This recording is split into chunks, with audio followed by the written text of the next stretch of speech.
Hello, and in this video I'm going to give you my wish list for iOS 12 from a developer's perspective. Now, we've already had the iOS 12 announcement, but it's still in early beta, so from a developer's perspective, APIs or the way you interact with the system can and does change throughout the beta phases. So these are things that from a developer point of view are broken, at odds with the rest of the platform, or just generally need improving to make the what's already in very accessible platform iOS easier to develop for, and it's quite striking considering Apple have made their own programming language, Swift. Not a lot of companies would do that, and it's a really modern, accessible programming language. But in some places you can really tell the API or the frameworks that you use on top of Swift are really outdated and really need improving. So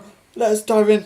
Number one is stringly typedness. Now we all developers know that Swift is a strongly typed language. That means that when you interact with an object in your program, the object knows what type it is and knows what variables and what methods you can call on. But some aspects of the language, like key value coding and like user interface identifiers, are stringly typed. That means we just type in strings rather than objects that are typed. What's the problem with that? Well, you don't get any compile time checking. So when it runs and you don't have an object matching that exact string, you get issues in your program. So first, all stringly typed operations need to be removed. Apple have made some attempt towards that with the user interface identifier constructor. So now instead of making a storyboard ID, you can wrap it in a user interface identifier and then create a load of constants that way. But that needs to be reflected and detected when you identify an interface builder. So first one, get rid of stringly typedness. Second one, and this is sort of related, we need to do something about this. Prepare for segue. Now, what's prepare for segue? Well, if you're in a storyboard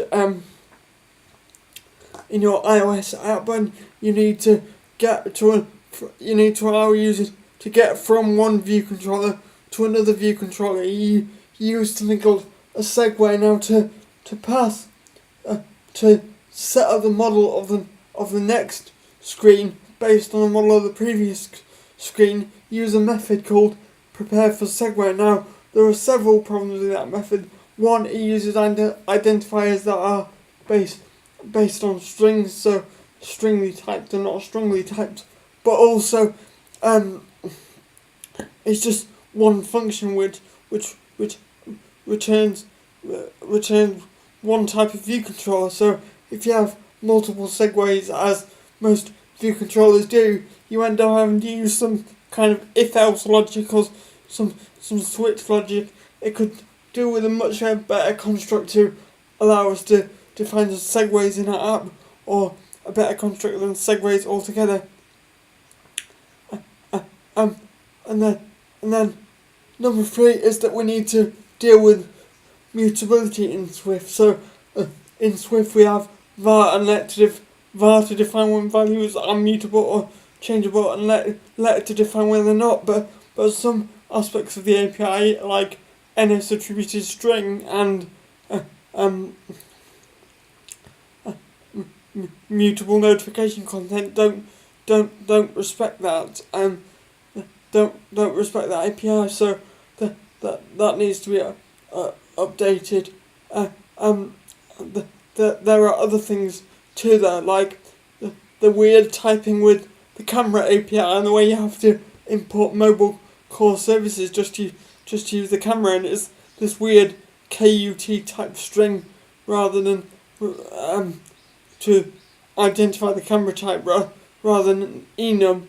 A lot of these things are historical kind of hangovers from Objective-C, where we didn't have such good language features as we do in Swift. So it's it's understandable why they happen, and Apple is a big company with lots and lots of people working on the software, so that's why I call it a wish list. I'm not saying that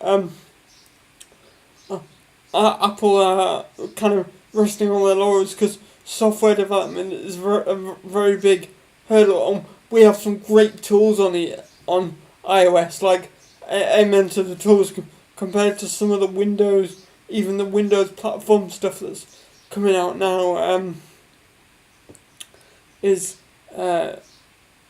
pales in comparison. So amen to that. But yeah, that was just my development wish list for the upcoming version of iOS. What we may see in the betas and in future. They've already made some improvements with NS attributed string, but I'm hoping for more.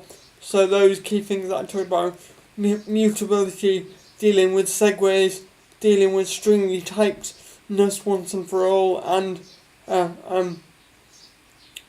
sorting out the camera API. Anyway guys, thank you for watching this video, and I'll see you in the next one. Bye bye. Subscribe if you've liked the video and would like more of these, and also drop a like, that would be really helpful. Bye.